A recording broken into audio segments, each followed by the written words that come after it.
Waurechen, and I am a multidisciplinary artist, really, but I suppose lately I've focused mostly on installation, light-based, interactive kind of work for mostly exhibited at special events and festivals. And before that, I've also worked as a printmaker and a painter, an illustrator, a cartoonist, sort of come and go from all of those different techniques and approaches. I have an artist's attention span. It's very short, so it's nice to have different things to switch into and go back and forth between those things. It sort of keeps everything a bit fresh. If I have other productive ways of taking breaks from whatever sort of materials or projects or like specific works that I'm working on, and when I keep the workflow that fluid between those things, it helps. It keeps the inspiration flowing a bit more, I find.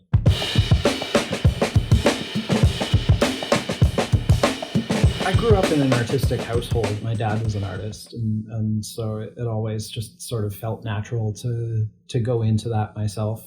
I mean, that was always what I was mostly interested in school. I went to the Ontario College of Art and Design. So it's just sort of always been my trajectory in one form or another to be making art for as far back as I can recall.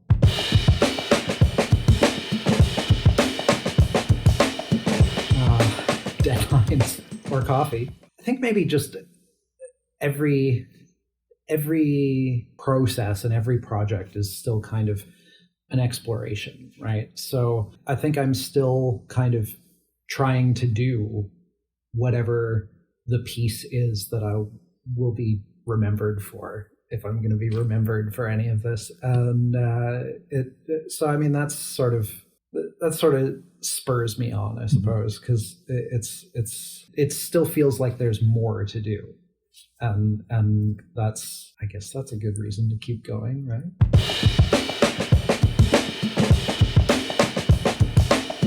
Nothing I'm sort of physically working on right now. I'm actually in my proposal writing seasons, usually how the start of the year goes for me since I've been doing installation work. Right now is sort of the idea time. I'm sort of brainstorming ideas. I'm filling out applications, reading expressions of interest to try and find projects that I can work on for the year. And so I'm sort of developing concepts to work from, and it often, a lot of the ideas I'm kind of writing out right now won't be what I actually build, but they'll be the genesis of other projects. They'll be that'll be my starting point. They'll have similar themes, similar ideas or motifs that I've sort of worked out in these proposals, and as I think about them or kind of not think about them and still have them in the back of my mind, it'll develop into sort of a more tangible project.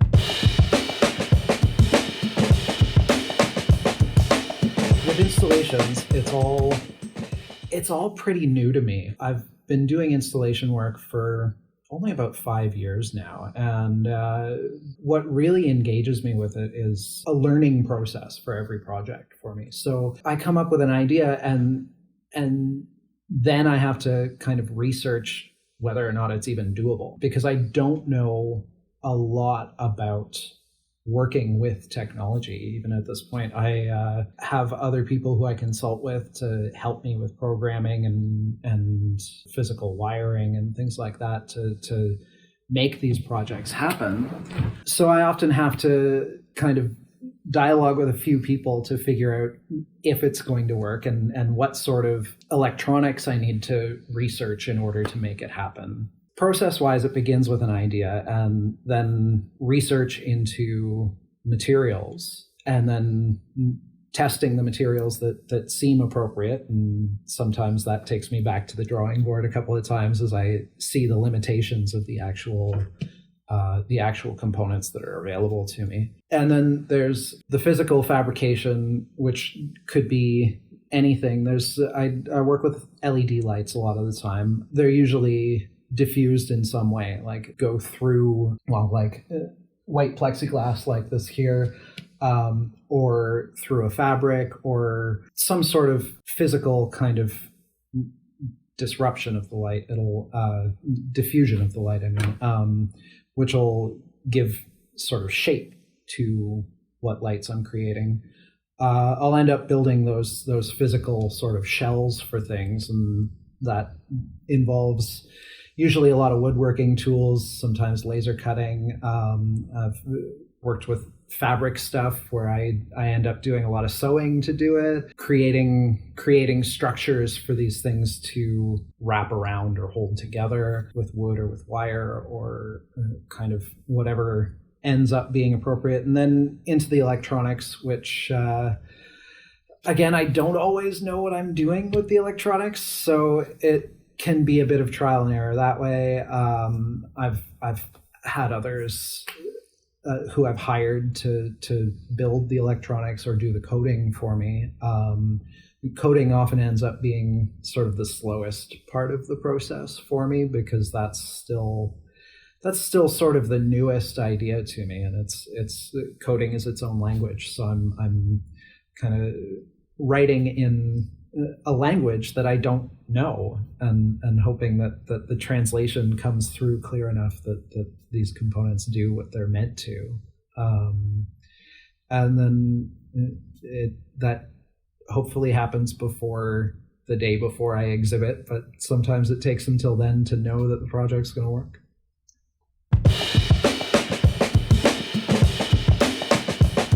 Well, I started working with light kind of just on a whim.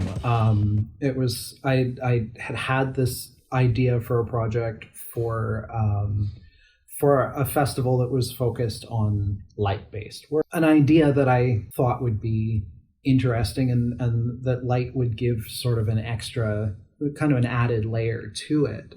It was a piece that probably could have been built in a more physical way, I guess, instead of working with light, but just because of the opportunity, the idea evolved into being something light-based, and from there it just sort of made sense to continue that exploration. Like I saw how much more there was that could be done with the lights.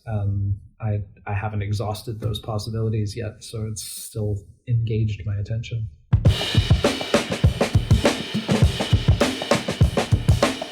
Learning is one of my favorite things about my work. Absolutely. I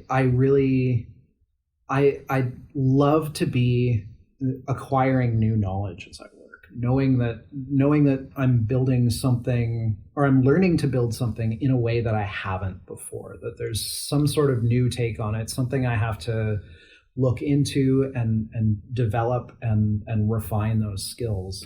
Really, like that inspires me to keep working, and that's what brings me pride in the work that I do, is when I can see that I've kind of hit a certain plateau and gone beyond what I could do before. I often have a hard time completing series images because I feel if I'm trying to produce a series of, say, 20 paintings, by the time I've done number 3, I've developed a formula for it. And by that point, I'm just applying the formula to this image. And that's when I lose interest. So I can get 3, maybe 4 paintings done, and then I'm struggling to maintain my interest while my mind is wandering off to another thing that I want to do instead. Being engaged in a learning process as I create is really what keeps me motivated, and what makes me feel proud of the work I complete.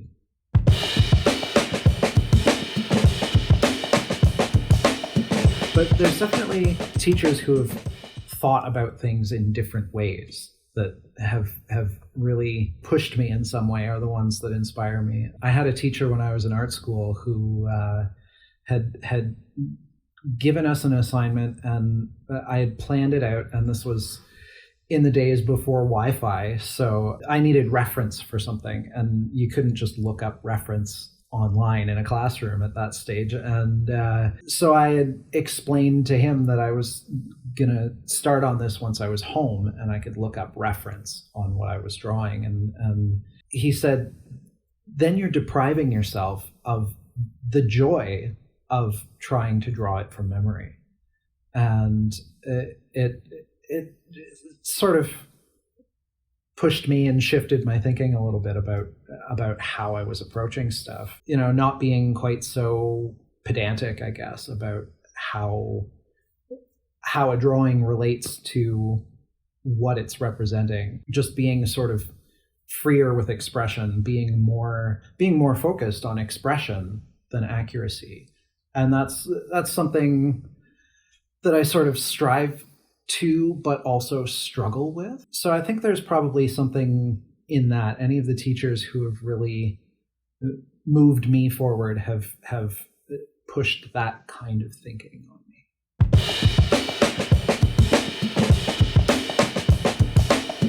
I'm trying to be, and I often say this in my first class with a new group, is that the kind of teacher I'm trying to be is one who gives you the tools and the knowledge and the confidence to move on beyond the class.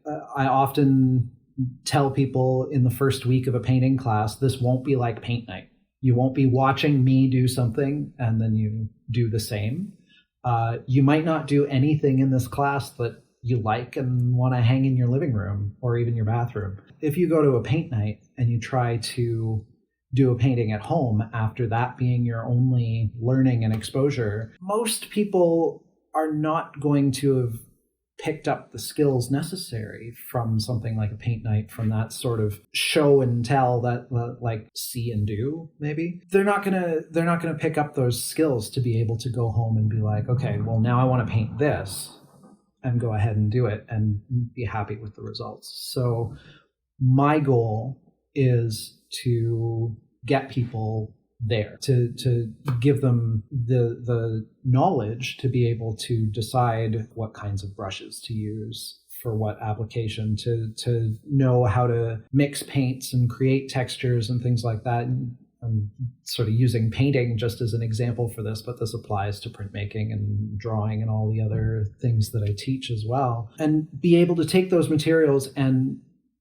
use them to create new works without requiring the instruction in order to get to that stage. Because I think that sort of defeats the purpose of a lot of teaching if you're not passing on that usable, transferable knowledge and skill.